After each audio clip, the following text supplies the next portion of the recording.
స్టోరీలోకి వెళ్లే ముందు మా ఛానల్ని సబ్స్క్రైబ్ చేయండి. జగన్లో ఎవరున్నారు? మంచి వ్యాపారస్తుడా, రాజకీయ నేత? వైఎస్ జగన్మోహన్ రెడ్డిలో అత్యుత్తమ వ్యాపారస్తుడు ఉన్నాడా, పాలకుడు ఉన్నాడా అంటే ఎక్కువ మంది రాజకీయ నేతనే ఉన్నారన్న మాటను చెబుతారు. అదే టైంలో ఆయన్ను చాలా దగ్గర నుంచి చూసినోళ్లు మాత్రం ఆయనలో తెలివైన వ్యాపారస్తుడు ఉన్నట్లుగా వ్యాఖ్యానిస్తారు. ఒక ప్రముఖుడి మీద ఇలాంటి భిన్నమైన అభిప్రాయాలు ఉండటం ఏమిటి చెప్పమా అన్న సందేహం కలుగక మానదు. జగన్ గురించి ఎక్కువగా తెలిసిన వారు తక్కువగా, తెలియని వారే ఎక్కువగా ఉండటమే ఇందుకు ప్రధాన కారణంగా చెప్పాలి. ఆయనకు అత్యంత సన్నిహితంగా ఉన్న వారెవరూ మాట వరుసకు కూడా జగన్ మీద పల్లెత్తు మాట అనేందుకు ఇష్టపడరు. ఎందుకంత అభిమానం అంటే వారు సైతం సూటిగా సమాధానాలు చెప్పలేకపోతారు. నిజానికి చంద్రబాబుకు జగన్ కు ఉన్న పెద్ద తేడా ఏమంటే, చంద్రబాబుకు చుట్టూ ఉంటూ ఆయనకు అత్యంత సన్నిహితంగా ఉండే చాలా మంది నేతలు తమ ప్రైవేట్ సంభాషణల్లో ఆయన గురించి మాట జారేందుకు పెద్దగా వెనుకాడరు. దీనికి కారణం, ఒకవేళ తాము మాట జారినట్లు తెలిసినా చూసి చూడనట్లు బాబు వ్యవహరిస్తారన్న భావనే. అదే సమయంలో జగన్ విషయంలో మాత్రం ఆ ఆలోచనకే వణుకుతారు. ఎందుకంటే తన పరోక్షంలో తన గురించి చేసే తప్పుడు వ్యాఖ్యలకు వారు చెల్లించాల్సిన మూల్యం చాలా ఎక్కువగా ఉండటంతో పల్లెత్తు మాట అనేందుకు సైతం సాహసించని వైనం కనిపిస్తుంది. ఈ కారణంతోనే ఆయన తప్పుల్ని ఎత్తుచూపే ధైర్యం ఎవరూ చేయరు. ఆయనకు సలహాలు ఇచ్చే సాహసానికి ఎవరూ ముందుకు రారు. నిజానికి ఇదే ఆయనకు ప్లస్ గా అభివర్ణిస్తారు. కానీ తాజా ఎన్నికల్లో ఎదురైన ఘోర పరాజయానికి మూల కారణం కూడా ఇదేనన్న విషయాన్ని ఇప్పుడు అంగీకరిస్తున్నారు. ఇంతకు జగన్ మంచి వ్యాపారస్తుడా, మంచి రాజకీయ నాయకుడా అన్న ప్రశ్నను మరోసారి రిపీట్ చేసుకుంటే కొన్ని అంశాల్ని ప్రస్తావించాల్సి వస్తుంది. అదంతా చదివిన తర్వాత ఎవరికి వారికి విషయం ఇట్టే అర్థమైపోతుంది. మంచి వ్యాపారస్తుడు అంటే తన వ్యాపారాన్ని అంతకంతకు విస్తరించుకుంటూ పోవడంతో పాటు తన ఉద్యోగుల్ని బాగా చూసుకోవటం. జగన్ విషయానికి వస్తే తన వ్యాపారాలను పెంచుకుంటూ పోవడం మాత్రమే కనిపిస్తుంది. ఒక వ్యాపారవేత్తగా అదేమీ తప్పు కాదు. కాకుంటే ప్రజానాయకుడిగా ఆయన చెప్పే సంక్షేమం తన సంస్థల్లో పనిచేసే ఉద్యోగుల విషయంలో కనీస స్థాయిలో ప్రదర్శించకపోవడమే చిత్రమైన అంశం. వ్యాపారస్తుడిగా జగన్ ఎంత సక్సెస్ఫుల్ అన్న విషయాన్ని ప్రత్యేకంగా చెప్పాల్సిన అవసరం లేదు.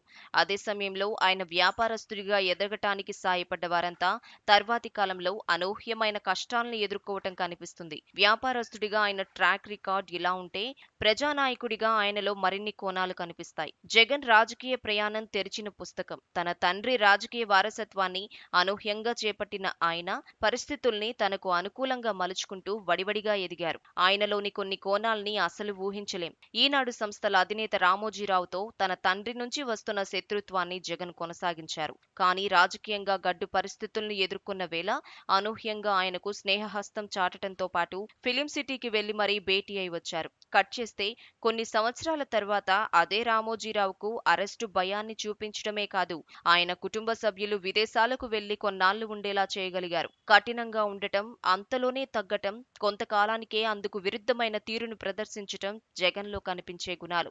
ఇక్కడ ఆసక్తికర అంశాన్ని ప్రస్తావించాలి. వైఎస్ రాజకీయ వారసుడిగా జగన్ను చెప్పుకున్నప్పుడు రాజశేఖర్ రెడ్డికి అత్యంత సన్నిహితంగా ఉండే కేవీపీ కానీ, ముఖ్య సహాయకుడు సూర్యుడు కానీ, ఉండవల్లి లాంటి వాళ్లు కానీ జగన్ వెంట ఎందుకు లేరన్నది అర్థం కాని ప్రశ్న. అదే సమయంలో మరికొందరు మాత్రం వీర విధేయులుగా ఉండటం కనిపిస్తుంది. రాజకీయ నాయకుడు కాస్త పాలకుడిగా మారిన జగన్ 5 ఏళ్ల తన పాలనలో ఏపీ ముఖచిత్రాన్ని ఏ విధంగా మార్చారో ప్రత్యేకించి చెప్పాల్సిన అవసరం లేదు. రాజకీయాన్ని వ్యక్తిగత శత్రుత్వ స్థాయికి తీసుకురావటంలో ఆయన పేరు చరిత్రలో నిలిచిపోతుంది. తన 5 ఏళ్ల పాలనలో ఆయన తీసుకున్న నిర్ణయాల ప్రభావం కనీసం 25 ఏళ్ల వరకు ఏపీ రాజకీయాల్లో ఉంటుందని చెప్పాలి. సంక్షేమం పేరుతో ఆయన చేపట్టిన పథకాలు, రాజకీయం పేరుతో తన ప్రత్యర్థుల విషయంలో వ్యవహరించిన తీరు, పాలకుడిగా ప్రజలకు అత్యంత సన్నిహితంగా ఉండాల్సిన ఆయన పరదాలకు ఒకవైపు మాత్రమే ఎందుకు ఉండాల్సి వచ్చిందన్నది ప్రశ్న. పాలకుడిగా మారటానికి ముందు వేలాది కిలోమీటర్లు పాదయాత్ర చేసి ప్రజలకు అత్యంత సన్నిహితంగా ఉండి వారి కష్ట నష్టాల్ని తెలుసుకోవటం ద్వారా అధికారాన్ని చేపట్టిన జగన్ ముఖ్యమంత్రి హోదాలో అదే ప్రజలను తన దగ్గరకు కూడా రానివ్వకుండా ఎందుకు ఉంచారన్నది అర్థం కాదు. రాజకీయంగా ఆయన సాధించిన విజయ పరంపరను తక్కువ చేసి చూడటానికి లేదు. చాలా స్వల్ప వ్యవధిలోనే ఆయన ఎన్నో రికార్డుల్ని క్రియేట్ చేయగలిగారు, చరిత్రను క్రియేట్ చేయగలిగారు. తన తండ్రికి ముఖ్యమంత్రి పీఠాన్ని దక్కించుకోవడానికి దశాబ్దాల తరబడి నిలబడి పోరాడాల్సిన పరిస్థితి. అందుకు భిన్నంగా జగన్ మాత్రం చాలా స్వల్ప వ్యవధిలోనే ముఖ్యమంత్రి అయ్యారు. కానీ తన సొంతమైన పవర్ పగ్గాల్ని మరింత కాలం తన దగ్గర ఉంచుకోలేకపోయారు. ఆ విషయంలో ఆయనకు తగిలిన ఎదురుదెబ్బ ఆయన తీరును మారుస్తుందా లేక మరింత కొత్తగా మారుస్తుందా అన్నది కాలమే చెప్పాల్సి ఉంటుంది.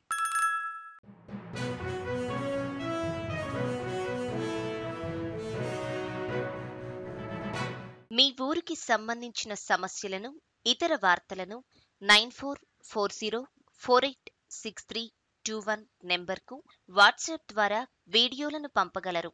వాటిని మా తెలుగు టీవీలో ప్రసారం చేయటం జరుగుతుంది. మెరుగైన సమాజం కోసం మీతో మేము అడుగులు వేస్తాం.